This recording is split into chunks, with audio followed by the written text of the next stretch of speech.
Good morning. Thanks so much for your attendance and your engagement. Billy's going to start off by reading a short story, and then we thought two of us would talk about it briefly, then I'll read, and we want to make sure we have plenty of time for some questions and answers if you're interested in that as well. This is just an incredible opportunity. I hope you feel as grateful and as lucky as I do to be able to talk about writing this morning. I've just never heard of too many high schools like this dedicating a whole week to the idea of literature. So whether you know it or not, you're incredibly lucky. Billy, are you all set up back there? Yeah, I'm all set. This is, I've been here a number of times, but there's really nothing like this going on. I don't know if you realize that. I've been to a bunch of these lit fests at other schools. I started one at our school because of this, and it's so crappy. But it's not anywhere near what's happening here. I gotta tell you just a quick story of how I met Joe Mino. When I had this little book that came out in 2005 or so, and I would Google myself all the time, and I Google Chicago authors or whatever, and then I think Google was the first year that Google came out. And Joe Mino's name kept coming up everywhere. I was like, Joe Mino, who's this Joe Mino? And every time you hear someone else's name you've never read their work, you just think it's going to be terrible. And how does he, every time I look, he's like in front of like hundreds of people or whatever. So I said, well, he's just a poser or whatever. And then we both had a book that came out that same year. I think Bluebirds Used to Croon in the Choir came out that same year, and they were both up for an award. And I was like, I'm going to read this guy's stupid book. And so I read his book, and I was like, oh my God, this is much better than my book. And then I finally, I said, just take my book out of the running. And so that's why Joe's ended up winning it. Anyway, I'm going to read this story called Hills of Laura. It's from that book. I swear in it a couple times. I'm going to take one of the swear words out, and I think you'll know when it's coming up. I want you to think it, though. I might not say the swear word, but I want you to think it. Maybe even whisper it. It's called The Hills of Laura. It is true that I hated Hucker Norton, but I didn't mean to crush his thumb. He wasn't one of us. Even his name told you he was from some other place. We were Petey and Ronnie and Davy and Maddie, and he was Hucker, and it was not lost on us that it rhymed with fucker. His answer to every question was your mother. When a passing car beeped its horn and I asked, who is that? Hucker told me, it's your mother, and she's beeping at me. When we played cards and I asked the dealer what was wild, Hucker told me my mother was wild. By the time we'd been around for a month, he learned all our mother's names and he called us by them. He called me Mary. I used to wonder, would girls treat each other like that? Would they say to each other, your daddy, or your daddy's wild? I wondered if they called each other by their father's names, if they called each other Eddie and Vince and Anthony. But we were boys, and that was the thing about us. We allowed for such sins. We didn't hang around with Hucker Norton because he was friendly or because he'd always been there. We hung around with him because he was a boy. It is also true that my 10th summer, the summer of 1972, began with a punch in the belly from Hucker. My hands still clutch at my stomach when I think of it. Still, I could not have crushed his thumb for hate. It was September, and we were at the old Wallace play lot where holes had been clawed like scars in the yellow dirt garden that had grown boys into men for 100 years until that summer. I stood on the foundation wall of the first home under construction and held a cinder block in my trembling fingers. And below me, where the basement floor would be, was Hucker. He was crouched over looking at something in the dirt. I remember looking at my hands. I could see the white of every bone of them, and I was thinking how I'd never held a heavier thing. And then I felt the grit of the gray brick slip away from me, felt it scrape away from the skin of my fingers like a 30-pound block of sandpaper. I had no time to warn him. My best friend, Manny Vaccarello, called it a spectacular act of negligence. He was 11 years old, nearly 12, and he was there when it happened, and I swear to God, this is how he spoke. If you told him about something that happened, he would listen closely and ask questions about what you'd seen, who was there, and what they did, and all of a sudden you'd be telling him how you felt about what happened.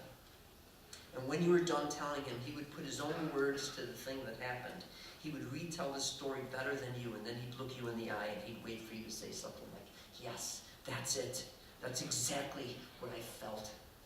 That's what Maddie did. He took the slop and mess of our words and made them into truths that could not be denied. Maddie Vax saw it all, how the cinder block plummeted from my hands and smashed onto Hucker's, and how Hucker screamed, and then how he climbed up the stairs we'd constructed of wood scraps and brick, still screaming, and how he ran home without looking back. And all I could do was stare at Maddie after Hucker left. It was an accident, I finally said. I didn't mean it. And Maddie looked me in the eye and he didn't say anything. He just looked at me, and then he looked at the blood on the ground below us. He kept shaking his head on the way back to his house, and when we finally got there, he asked me 100 questions, and after I told him everything, he looked at me and didn't say anything for a while. He just nodded his head and chewed on the inside of his cheek, and when he finally spoke, what he called it was a spectacular act of negligence. But that night, lying awake in bed, when the shock of Hucker's scream finally wore off, and when I could close my eyes and not see the blood and the look on Hucker's face, what I was thinking was something I hadn't even told Maddie. What I was thinking was we were even, Hucker and me. He punched me in the stomach to start the summer, and I crushed his thumb to end it. On the day of the punch, 3 months earlier, it was the same three of us. It was me and Hucker and Maddie again. We were in front of Dressel's Bakery where I lived on the 3rd floor, and Hucker was standing where a punk named Gus Valenti had etched the words, F.U. Mary Nelson, 1970, into the once wet cement. I'm not certain why Hucker punched me. It might have been something like a dare, because Maddie said something to me later about how I must have tapped into the violent psyche of Hucker Norton. Hucker might have been telling a story about how he punched some kid by his cousin's house. He was always talking about how he punched somebody, or how he stole something from the store, or hit a home run, or found 20 bucks, or kissed a girl. And maybe I was just tired of the stories, and maybe I rolled my eyes and said, yeah, right, Hucker. And then maybe he said, you want to make a bet I did, Mary? You want me to prove it? And that is what I wanted, proof. I wanted a photograph of the punch, or I wanted someone like Maddie to tell me he was there and it was true because he saw it happen. Proof was the only thing to keep me from falling for a lie, which was the worst kind of falling for a kid in Bridgeport. I didn't want to be laughed at for believing a thing that wasn't true. I wanted to be savvy and smart. I wanted to smell a lie from a mile away, to be able to look a kid in the eye and know for certain that what he said was true. But I couldn't do that. I couldn't smell the difference. So without thinking, maybe I said something like, yeah, Hucker, why don't you prove it? And before I had a chance to think about what I said, before I had a chance to drag my stupid dare back or whatever it was, Hucker moved into his wind-up, reached all the way back. I thought he was bluffing, that he was going to fake like he was going to punch me just to make me flinch. He was always doing that. But when he turned toward me again, he had a look on his face I'd never seen. His teeth were shut hard against each other, and his lips were pulled tight across his teeth, and it looked like he had muscles everywhere, even in his forehead and cheeks. And all of a sudden, it didn't seem like he was lying anymore about punching this kid. He had a stance and a wind-up and a swing path, and in one explosive second, his swing ended with a hard-fisted shot to my belly, and it seemed like the world had flipped over on me. In the instant of the punch, it seemed the world had become a different place. I was a punched boy. I wasn't even sure I was a boy anymore. But I didn't fall, nor did I stumble. Hucker would have seen this if he stayed. He would have seen me clutch at my stomach, would have seen my body fold forward and my mouth open wide to let in air. He would have heard me gasp, struggling to breathe, wanting and wanting not to cry, and maybe he would have thought that these were the sounds of a boy who was beginning to believe.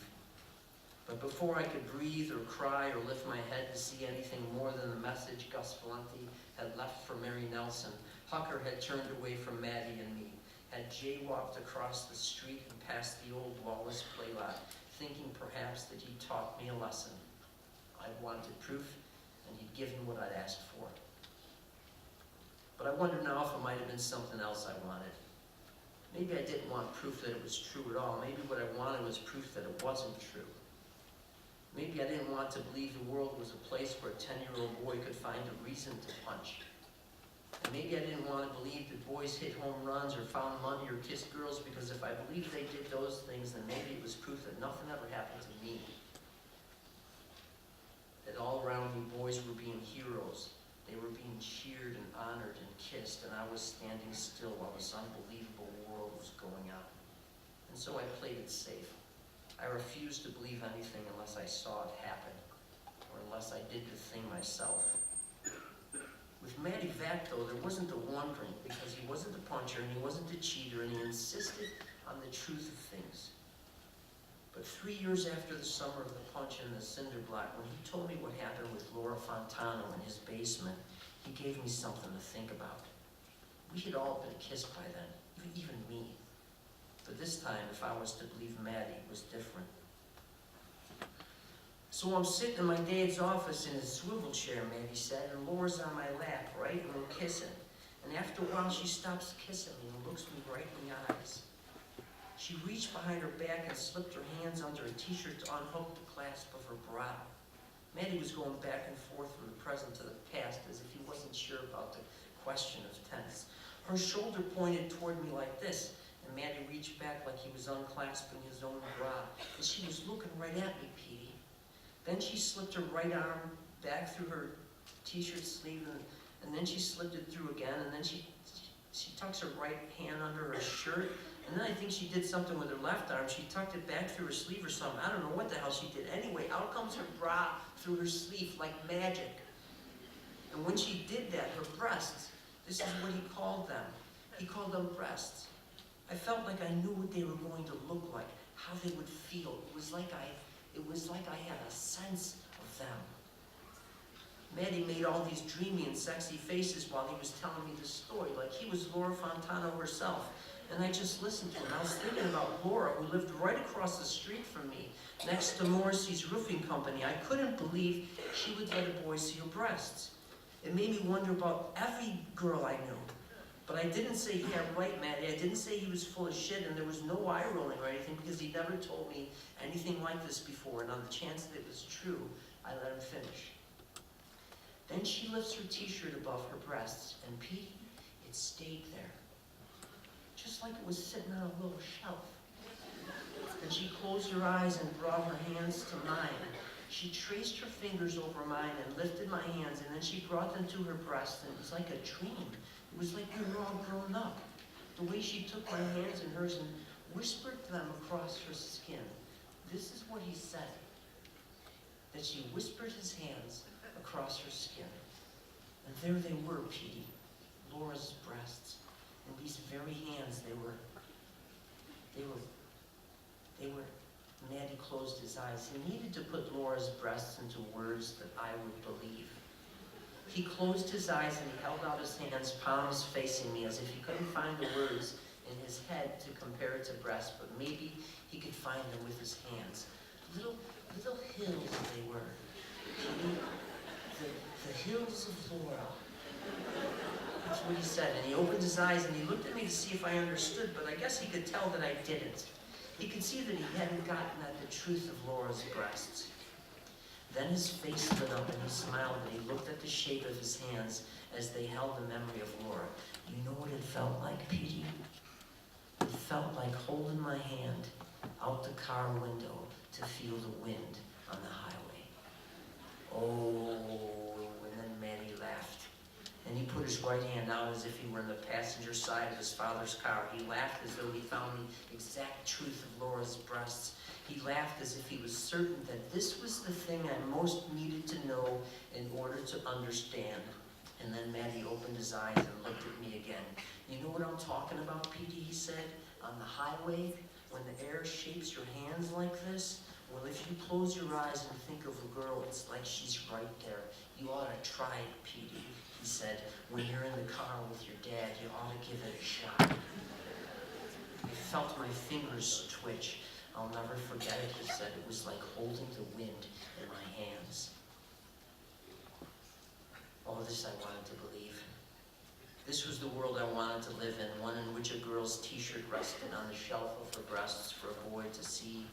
A world in which a girl sat on a boy's lap and whispered his fingers across her skin. But I hadn't actually seen him touch Nora's breasts. And who knew how long it would be before I had a girl with breasts of her own? Well, my father had a car. My father made deliveries for Dressel's Bakery, and that Saturday morning we filled the back seat of our sky blue Pontiac Catalina with a small wedding cake and bags of bread fresh from the oven, and pulled out of the parking lot behind the bakery. We made 2 stops on Taylor Street and headed toward Harrison, where we swung onto the Eisenhower Expressway for the next delivery. I'd been thinking about Laura's breasts since the minute I woke up, but we covered almost a mile of highway before I got up the nerve to take hold of them.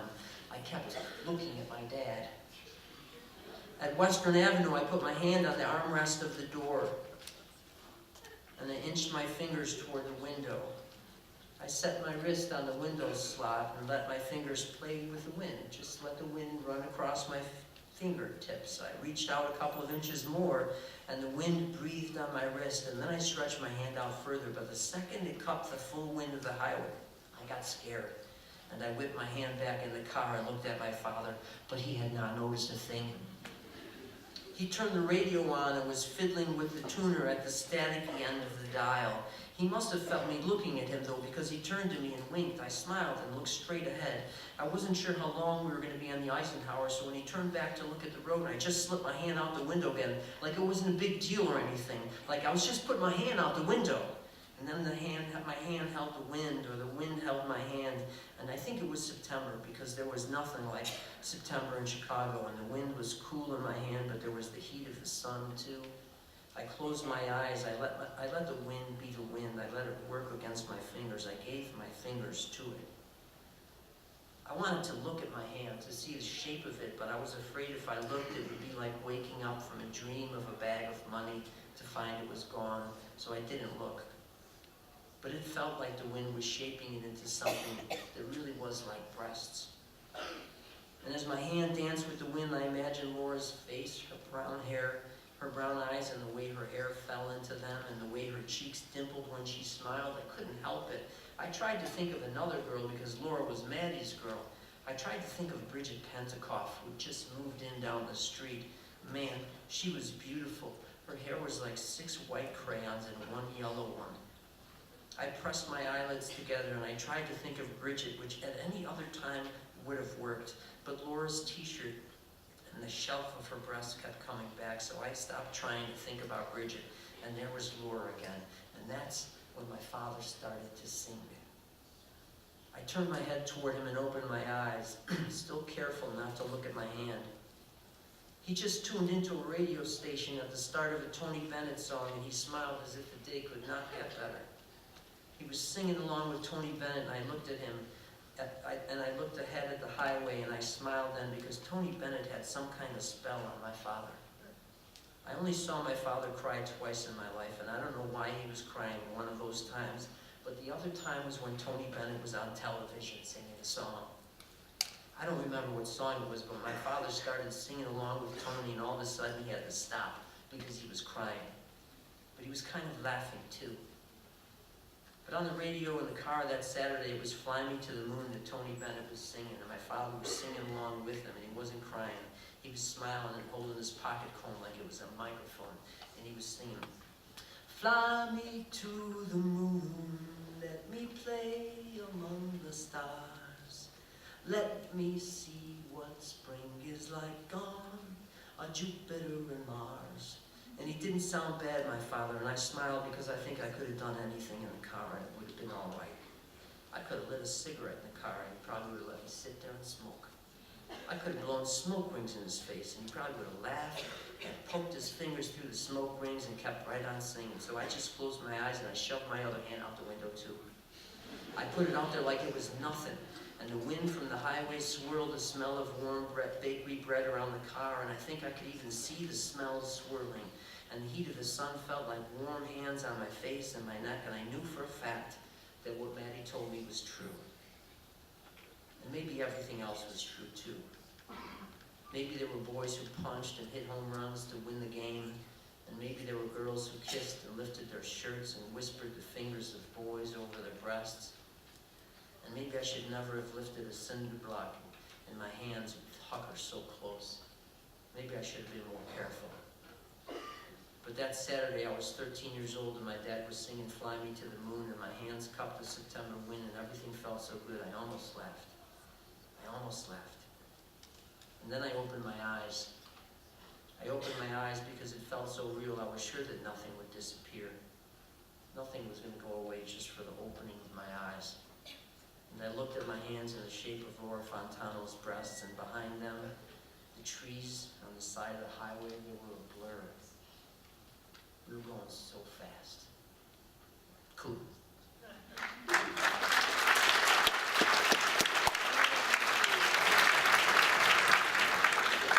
Billy Lombardo. Thanks so much, Billy, for, I haven't heard you read that story before. It's such a pleasure to hear that one out loud. Billy and I are just going to talk about that story for a couple minutes, and then I'll read a piece, and then we'll open it up to some questions and answers. The first thing that really strikes me, Billy... I think we're going to do your piece for the next one. We do that. Yeah. Yeah. So, this is all about me right now. I'm sorry, Billy. I've been thinking a lot, the last couple of months really, about this question of uncertainty. And how, one of the reasons people tell stories, especially stories that are completely fictional, I think about this a lot. Like, why does this idea of telling stories that we know not to be true, why is it such a huge part of human experience, right? And for me, this idea of, it trains us to deal with uncertainty. And here are all these moments in this narrator's life where he comes up against this mystery or question and is struggling with trying to find the truth of something. Whether it's with this boy or the idea of being punched or this young woman's breasts, the miraculous nature of sex, and then as a writer, that's what you're trying to do. You're trying to, for at least a brief moment, explain this thing that has otherwise been uncertain. For you as a writer, where does that story begin? Does it come from some of those questions of uncertainty? Does it come from a flash of a memory that 10, 20 years ago you just remember part of and you're still trying to figure out the whole story of? That particular story? Yeah. It was one of the first stories that I wrote for that, and it's actually the first story I ever had published in any kind of form, really. And it was much less. This is a more evolved version of it. But part of it was I wanted to just write stories right then, and that book is a representation of just wanting to begin writing, And part of me was thinking there was no drama. What do you write about? There was no real drama in my life, and I just kind of put a bunch of bullet points of things that happened in my life. There was a fire in the bakery that we lived in. There was that punch in the stomach that I never quite figured out. There was the time I crushed the kid's thumb. Those were things that happened. But even that this fire, this is a thing that happened. I don't know why or where or what the meaning of it. Or I get punched in the stomach. Yeah. And you're still 20 years later, what was that actually about? But the uncertainties of that are I'm still trying to get to. That's what writing for me is a lot. Is trying to figure out how I got to the place that I'm at now, and why a lot of other people I grew up with are in completely different places, and trying to write my way to knowledge, to the certainties of it, or just to come a little closer to it, to try to understand how I got in this place. Even just by putting words to these pictures in your head, it gets you a little closer. Yeah. Some sort of understanding. I love that you mentioned my life was pretty safe or content. What do I have to write about? Because I think as a writer myself and a lot of students that I've worked with, a lot of writers feel that way. I've never experienced this historical, phenomenal conflict in my life, right? And how can I participate as a writer if I haven't lived, you know, in some other country or been through a war. And for you, you started by documenting the world that you knew, this little neighborhood, right, in Bridgeport on the south side of Chicago, and started kind of getting down those small events that in the course of the story begin to build and build. Did you feel like, especially in that first book, that was one of the things you were most interested, was capturing the mythology or the landscape of that world? Yeah, one of the things, I mean, I don't know if I heard you talk about this before, John, you know John McNally? He's talked about this kind of stuff before too, that I had never, I grew up in a house without books for the most part, but I grew up in a place that nobody wrote about Bridgeport before. Nobody kind of wrote about that place before. And as soon as I started writing that book, there was a kid, Leonard Clark, a black kid who had come into Chicago, in, I think it was 1997. That was right when I started writing this book. And he was getting air for his bicycle tires, and 4 kids from my neighborhood. I was gone by then, but 4 kids from the neighborhood beat the daylights out. They just beat the crap out of him. He was in a coma, and that's all that anybody was talking about Bridgeport. And I grew up in this place, and that was the kind of richness that I felt was a part of that place that nobody knew about. Nobody talked about how beautiful the place was and how protected we felt and that kind of stuff. And of course, Some of the bigger conflicts, right? Mm-hmm. Yeah, and some of those things I just didn't know about until I was 12 or 13, and then it's just, you know, then you start becoming aware of all that stuff. And I still wanted to touch on all of that and to talk about, you know, how it went bad also. So that was a big part of it. But do you feel like the fact that you didn't, you know, suffer some huge trauma, did it give you the ability to have some distance and some safety? Because, you know, sometimes we think writers, you look at your favorite writers, you know, and you think, oh, Jack Kerouac lived down the road, and Yeah. Burroughs had this kind of, all these writers had these big, dramatic lives. And what you find, most writers are actually, they live a safe life. They live at a distance so that they can take things in, right? Yeah. And that so you can observe kind of what's going on. It Yeah. gives you the permission to watch. Right. And that when you look at the lives of most writers, that they're not usually the one who's the puncher. Right. They're the one who gets punched. Yeah. You know, because and then they think about it. Yeah. You have this kid Maddie who's trying to use language to capture what's going on in their Right. lives, and he's kind of operating in that way. Yeah. Did you feel like that as a kid? Did you feel like you were a watcher or watching Yeah. what was going on in the neighborhood? I think I'm just trying to figure all this stuff out. It's become a kind of theme in everything I'm writing. This book that I'm writing about now is about this homeschooled kid who has a gift of profound empathy, and she knows exactly what to whisper to people to stop them from being idiots. And that's what I think it is at first, that she's just trying to stop them from being jerks or being mean. But it's really, she makes this connection between their behavior and some way they've suffered. So she just has this capacity for profound empathy, and I felt a little bit like that growing up. I always feel like a narrator has to have some capacity for empathy or sadness, or they have to be reflective in some way. I can't think of any narrators who are just like bad people who aren't reflective in any way, you know. Or even writers. Yeah, You gotta right. be willing to Right. talk to people who no one else would want to talk Yeah. to sometimes, or step outside what's comfortable. Yeah. But you're always kind of watching. And I think for me as a writer, that was such a huge lesson that, it's actually a gift to be able to Right. stand on the outside and look at Yeah. things, to be able to put things in perspective. in There that way. I remember this woman walking. I can't shake this image, and it was just a woman who was an older woman who was buying something from the bakery, and she just looked so sad that I just was like saddened by it for days. It was like, you know, I was just sad, I think, as a kid. But I still can summon that woman coming out of the bakery with the bag and her sadness, and I felt like none of my friends were capable of that. And you're still piecing that together Yeah. 30 years later.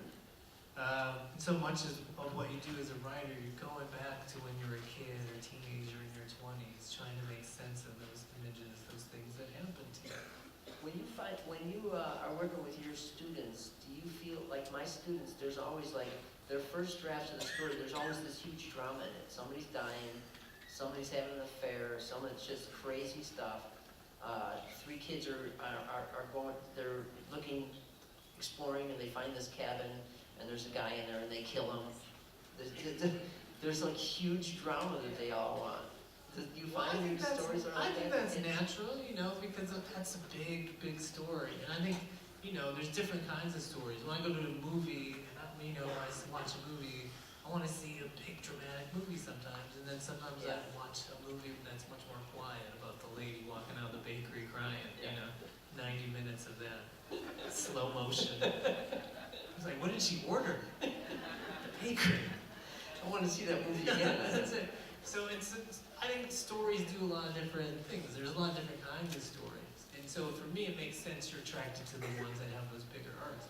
But it's a huge shift, I think, for writers, younger writers, when they can acknowledge the differences and say like, oh, even though I have never been a hitman, or found a magic cabin. Did you say cabin? Yeah. You know, like a magic cabin. Yeah. One of those. You go find a magic cabin somewhere. And so, maybe you've never done that you still, just being alive, I really believe it. If you make it to the age of majority, if you make it to 18, and been around people your whole life, you've got some stories to tell, some really important ones.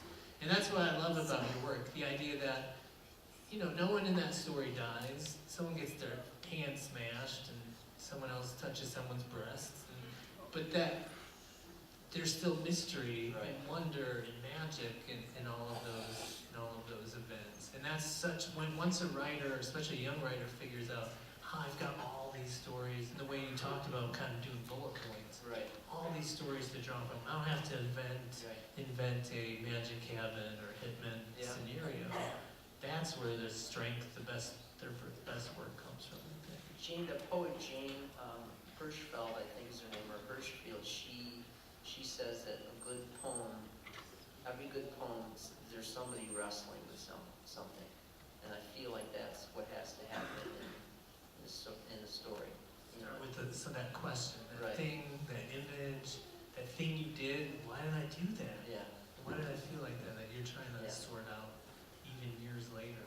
Right. Let's make sure we have some time for some questions from, we've got 15 minutes, that's perfect. From our audience here. Does anyone here have a question for Billy and about Hucker and Maddie in the Hills of Laura?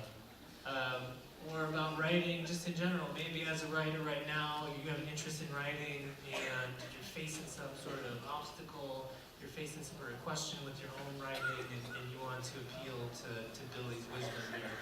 Who has a question? Stunned into silence. Way in the back. Oh, the lights are up. Thank you. Yes, way far in the back. Why did you choose Fly Me to the Moon, Billy, for this last scene with the father? Yeah, you know, part of it was I'm crazy about Tony Bennett. Like he's got a couple songs that I was actually watching some PBS special, and he was singing. I don't know if it was Fly Me to the Moon. I think it might have been Fly Me to the Moon, and I just started to get. My son was like just maybe 11 months old. Maybe it was like just over a year, and I just started tearing up when Tony Bennett was singing this song. And so that's what happens a lot. I'll give these stories that really affect me to some other character. I also like the idea of having to get permission at that time. It's probably a pain. I don't know if you had to do much of that, but get permission from the songwriter or whatever and to go through all that. And usually, I think it costs $25 or so. It costs a lot more to get a Billy Joel song, but it only costs $25 for that one. I kind of like the idea of that making its way in there, and I just love that scene. I just once Maddie tells Petey Bellapani about his hand out there, I said, all right, so now I got to get in the car somewhere, and I had to get another character in the car, and the only way I could do that was with my dad at that point. And then the sort of the secrecy of trying and thinking my dad, it felt so much like what I thought a breast would feel like, that I thought my dad for sure knew what I was doing. And I just love the scene of him with his pocket comb singing that Tony Bennett song. That's a good question. Those little things that happen in a story that, I mean, I remember writing when those things happen that really feel like they're working in a story. I can always go back to them. I remember feeling like this is awesome. That was the first time I really thought that I might get a story published when I wrote that scene. Yeah, there's something about that. The fact that the story's set in the 70s, and then here's this song, right, from 15 or maybe 20 years before, and then you suddenly get this window into this father and son relationship, and the tone goes from right where it starts off, it's much more gritty about these boys, and moves into the middle part of the story about Maddie retelling what happened with Laura, which is much more confessional. And then this last part is much more open, and the tone kind of shifts, and it's much more poetic. Even just with that song, right? It becomes almost much more nostalgic. Yeah. And it's part of the question for me too is I didn't really think about all this stuff earlier when I started writing, but I would think afterward, it felt like this is how we're trying to grow up. This is what we're trying to figure out, how we're going to move through life, and how we're going to use our hands through life. Practice. Right. Yeah. No, it's practice. Yeah, absolutely. And then with the dad there too, it's like there's an adult